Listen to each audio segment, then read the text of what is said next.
मित्रों, एक बार फिर आपका स्वागत है साइंस जोन में, जहां हम हाई स्कूल के विज्ञान के पाठ्यक्रम को पढ़ रहे हैं। आज हम लोग गोली दर्पण के लिए यू, वी और एफ में संबंध, चिन्ह परिपाटी और रेखीय आवर्धन के विषय में अध्ययन करेंगे। तो आइए शुरू करते हैं गोली दर्पण के लिए यू, वी और एफ में संबंध। गोली दर्पण के लिए यू, वी और एफ में संबंध को ही दर्पण सूत्र के नाम से भी जाना जाता है। अब अगर हम गोलीय दर्पण के लिए दूरियों का मापन करें तो ध्रुव से दूरियों का मापन करते हैं। ध्रुव से वस्तु की दूरी को u, ध्रुव से प्रतिबिंब की दूरी को v और फोकस दूरी को स्मॉल f से प्रदर्शित करते हैं। इनमें संबंध होता है 1/f equal 1/u plus 1/v। इस सूत्र को दर्पण का सूत्र कहते हैं, जहां पर F इक्वल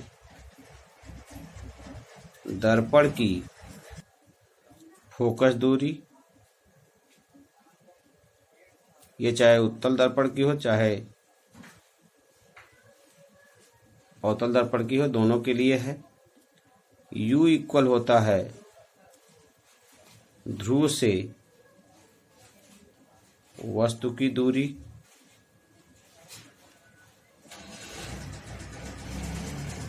और V इक्वल होगा, U है, V इक्वल होगा ध्रुव से, दर्पण के ध्रुव से प्रतिबिंब की दूरी। इस प्रकार से दोस्तों हमको इसका निगमन नहीं करना है, तो हम लोग इतने से ही काम चलाएंगे। F इक्वल दर्पण की फोकस दूरी है, या चाहे उत्तल दर्पण के लिए हो चाहे अवतल दर्पण के लिए हो, दोनों के लिए यही मान्य होगा और ये सूत्र दोनों ही दर्पणों के लिए समान है। अब हम लोग बात करेंगे रेखीय आवर्धन की। हम बात करेंगे रेखीय आवर्धन की। तो गोलीय दर्पण से वस्तु की दूरी और प्रतिबिंब की दूरी के अनुपात को रेखीय आवर्धन कहते हैं।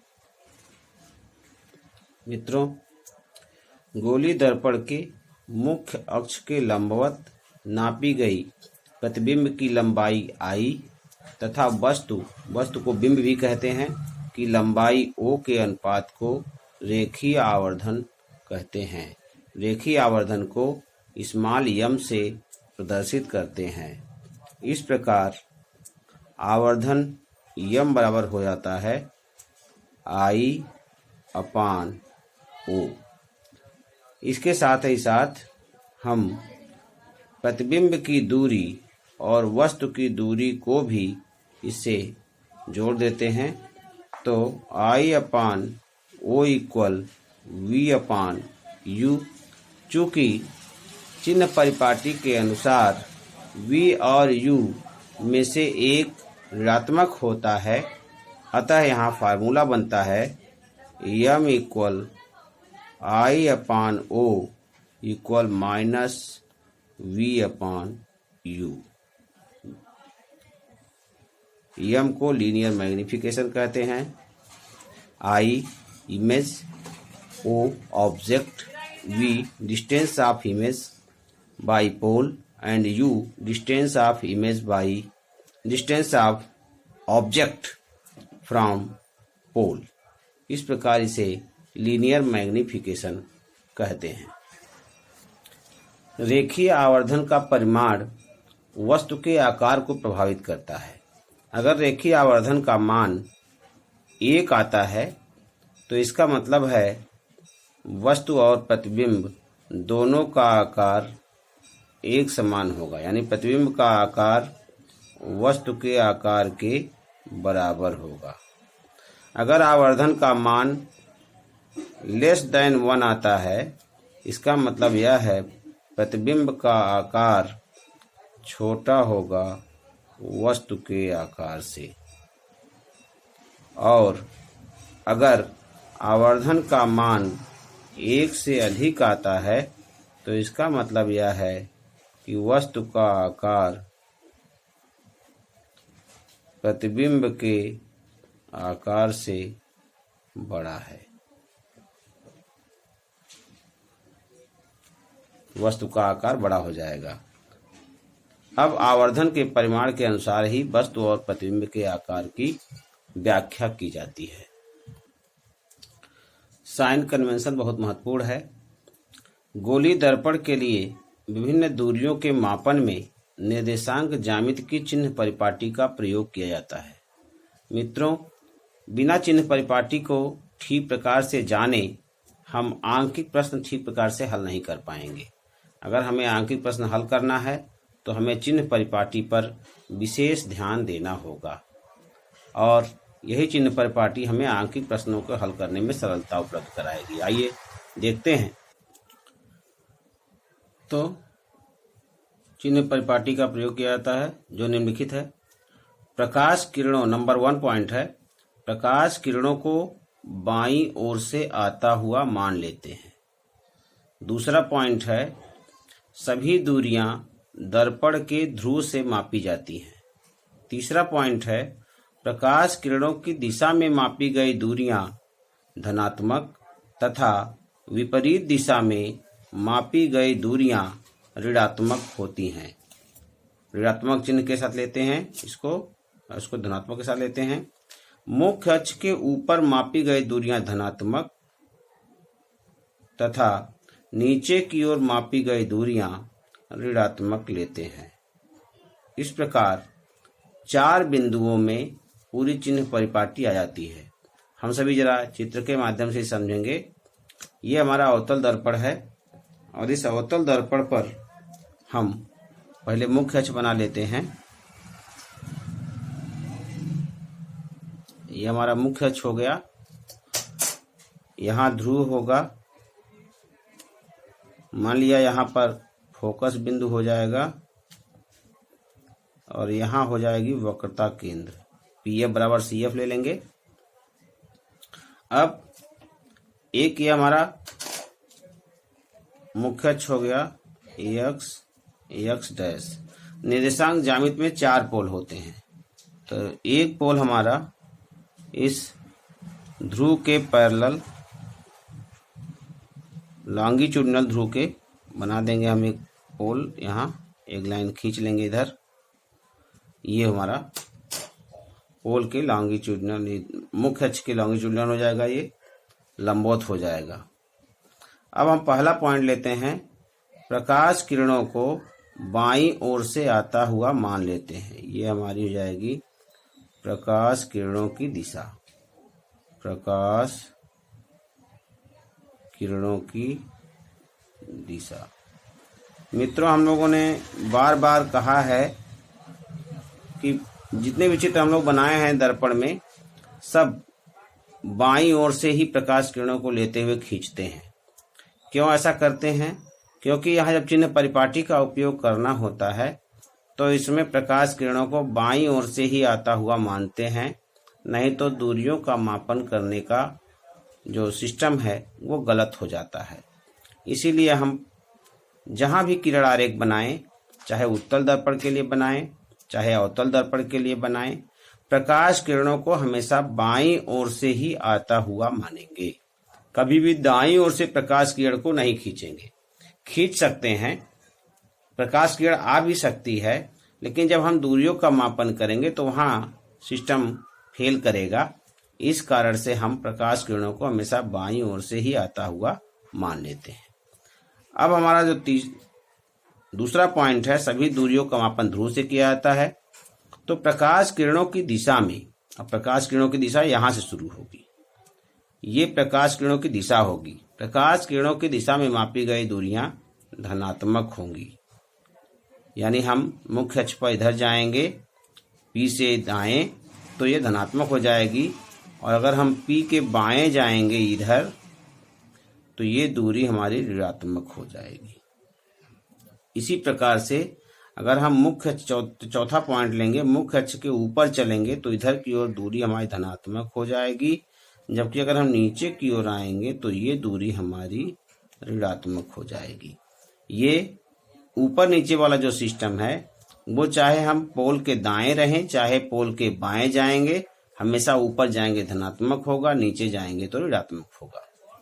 इसी कारण जब हम किरण आरेख जहां जहां खींचे हैं और मुख्य अक्ष के ऊपर जब वस्तु को दिखाते हैं तो वहां पर वस्तु की दूरी को धनात्मक ली जाती है, वस्तु की लंबाई धनात्मक ली जाती है।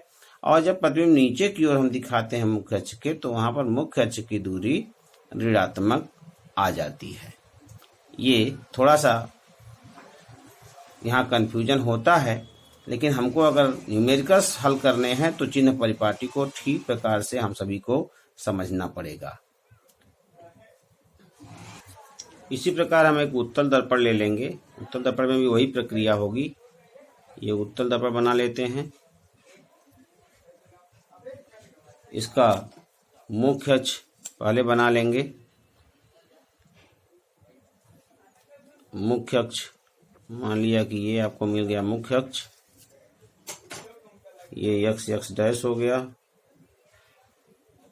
यहाँ हमारा ध्रुव आ जाएगा, यहाँ पर हमारा फोकस हो जाएगा और यहाँ पर हमारा हो जाएगा वक्रता केंद्र। ठीक उसी प्रकार से PF बराबर CF दूरी माप लेंगे। और दूसरा पैरेलल बीम हम इधर से एक और रेखा खींच लेंगे। निर्देशांक ज्यामिति जिन्होंने पढ़ा होगा तो पता होगा, उसमें एक x पोल होता है, दूसरा y डैश पोल होता है। तो वही क्रिया इसमें भी, प्रकाश किरणों को बाईं ओर से आता हुआ मान लेंगे। ये प्रकाश किरणों की दिशा हो जाएगी हमारी, प्रकाश किरणों की दिशा। और वही हाल प्रकाश किरणों की दिशा में मापी गई दूरियां धनात्मक, विपरीत दिशा में मापी गई दूरियां ऋणात्मक और ऊपर की ओर मापी गई दूरियां धनात्मक, नीचे की ओर मापी गई दूरियां ऋणात्मक। मुख्य अक्ष के ऊपर मापेंगे धनात्मक, मुख्य अक्ष के नीचे मापेंगे ऋणात्मक। प्रकाश किरणों की दिशा में मापेंगे धनात्मक, प्रकाश किरणों के विपरीत दिशा में जाएंगे तो ऋणात्मक। इस प्रकार उत्तल दर्पण की फोकस दूरी जो हमारी कॉन्वेक्स मिरर है, कॉन्वेक्स मिरर की फोकस दूरी, ये जो यहाँ से लेकर के यहाँ तक की दूरी होगी, ये हमारी फोकस दूरी होगी।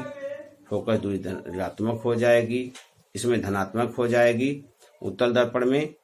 और यहाँ से लेकर के यहाँ तक जो दूरी होगी स्मॉल r c तक, ये दूरी हो जाएगी धनात्मक। उत्तल दर्पण में वक्रता त्रिज्या और फोकस दूरी धनात्मक हो जाएगी।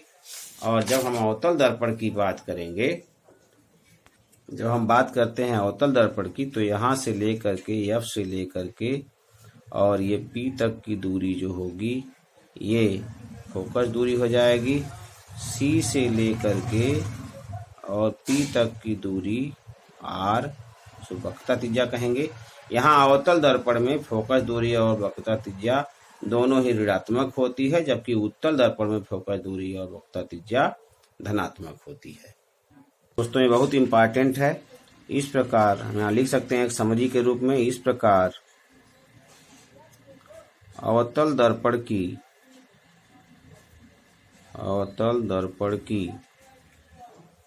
फोकस दूरी, अवतल दर्पण की फोकस दूरी ऋणात्मक कॉनकेव मिरर के लिए ऋणात्मक तथा उत्तल दर्पण यानी कॉन्वेक्स मिरर के लिए की फोकस दूरी, कॉन्वेक्स मिरर की फोकस दूरी धनात्मक होती है। इसी कारण से इस चिन्ह परिपाटी को जो नहीं जानता है वह आंकिक प्रश्न जब भी लगाता है वो गलत हो जाता है। इसको हमको बड़ा ही ध्यान देना होगा। अवतल दर्पण यानी इसको हम कॉनकेव मिरर कहते हैं, और उत्तल दर्पण जिसको हम कॉन्वेक्स मिरर कहते हैं, को याद रखना पड़ेगा। ठीक है। चिन्ह इस प्रकार चिन्ह परिपाटी के माध्यम से हम सभी आंकिक प्रश्नों को ठीक प्रकार से लगा पाएंगे। कल के लिए हम विषय रखते हैं निगमन का, आवर्धन के सूत्र का निगमन, और फोकस दूरी और वक्रता त्रिज्या में संबंध का निगमन हम सभी कल करेंगे। और इसी के साथ अगला पाठ्यक्रम हमारा पूर्ण होगा। तो अगर आपको ये वीडियो अच्छा लगता है कृपया इसे लाइक करें, सब्सक्राइब भी करें, और अपने दोस्तों से भी कहें कि वो इसे पढ़ें, और अच्छा लगता है तो लाइक और सब्सक्राइब करें। धन्यवाद।